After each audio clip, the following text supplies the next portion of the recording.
Ulit-ulit. Halika dito. Ay, beauty mo rin. Hi po. Kamusta yung work nyo? Kamusta yung work nyo? 20 pesos. Picture na, picture. Okay. Lang sa inyo. Let me do it for you. Oh my God!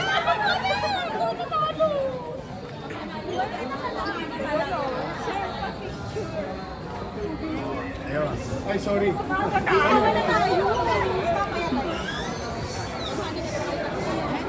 Oh, 20. Oh, come here.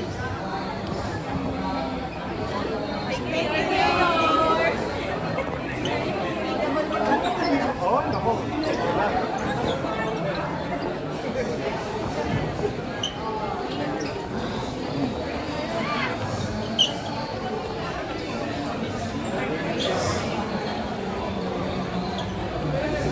Otay.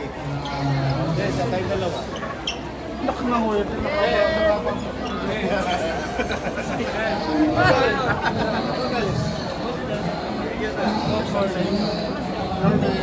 Ay, Narcissus.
Okay, let's go. Mga kababayan, sa patuloy na pagsulong ng mga programang pangkabuhayan at pag-empleyo ng lungsod ng Maynila, malaki ang naging papel ng ating lokal na pamahalaan.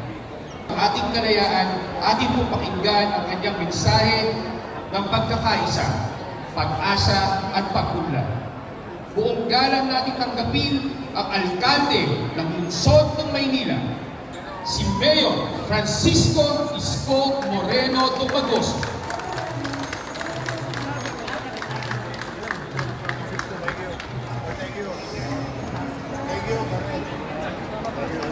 Ay, magandang umaga sa inyong lahat, mga batang Maynila at yung aming mga nagpapakasakali din ng mga kapitbahay outside of Manila.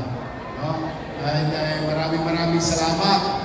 Pwede ba makisuyo? Kalakpakan natin ang SM. No?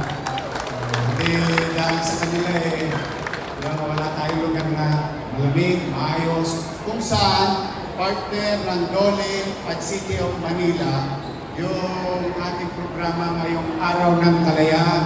Sana ito ang Araw ng Kalayaan, hindi na kayo tambay. Lumaya na kayo sa tambay. Magkaroon na tayo ng trabaho. Alam ko, yung iba sa inyo, nagsulog ng kilay sa mahabang panahon sa loob ng paaralan. Pero sa hirap na ekonomiya, ang hirap makahanap ng trabaho. Yung iba naman, nawalan ng trabaho, baka magkaroon kayo ng oportunidad ngayon. Thanks to Dole and to PESO, your City Government Employment Office, and thanks to our partner, palakpakan natin yung ating mga future boss. Today is Independence Day. We are celebrating it with so many activities. At po ay nagpahuli ng kaunti, dapat nandito ako ng 11 o'clock. But I have to attend another opening of business in Binondo.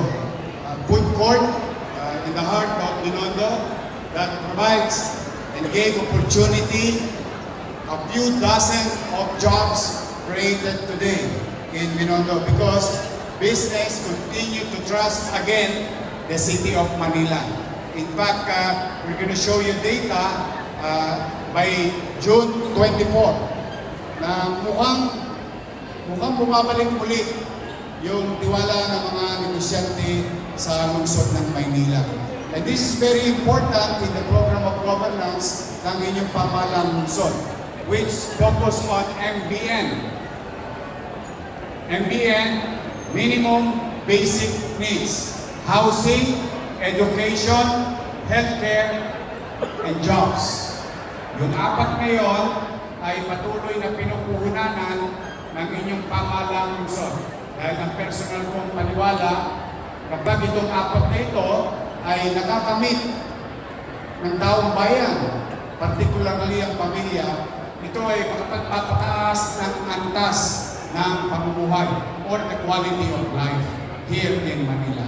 So rest assured, we, with your PESO and the national government's effort, Dole, and our private partners will continue to work hard to give opportunity to every Manileños and non-Manilans. Dahil pag nagkakaroon ng job fair ng Manila, napapansin namin na dumadako din yung iba nating kapitbahay dito sa mga kalapit bayan natin. But we would always welcome each and every one as long as there is an opportunity here in Manila the way it was before. Ang sabi kasi sa Manila, Manila is the window of opportunity. Yan ang sinasabi lagi ng mga ninuno namin. Kaya we will continue that journey to provide opportunity to each and every one. Ngayon, meron lang ako request. Doon sa mga may instant hire, kasi medyo mapalad kami pag nagja-jumper kami, medyo machamba-chamba kami. Dumarami yung aming instant hire. At yung ma-hire. Isa lang ang pakiusap ko, galingan nyo.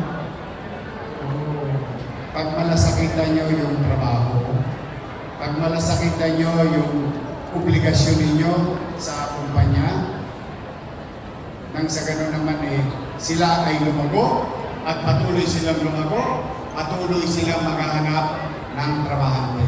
And that is my goal. That is our vision. That is our program. To provide as many as we can jobs for everyone. So congratulations.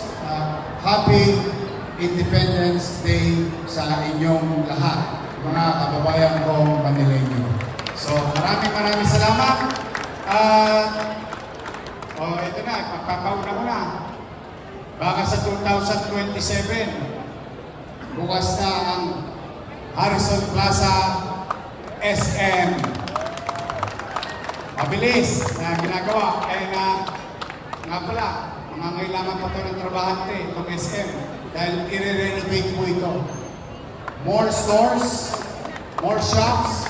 Ano ibig sabihin? More jobs. Exactly.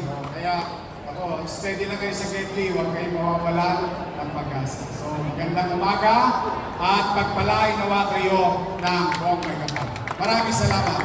Manila! God first! God first. Thank you.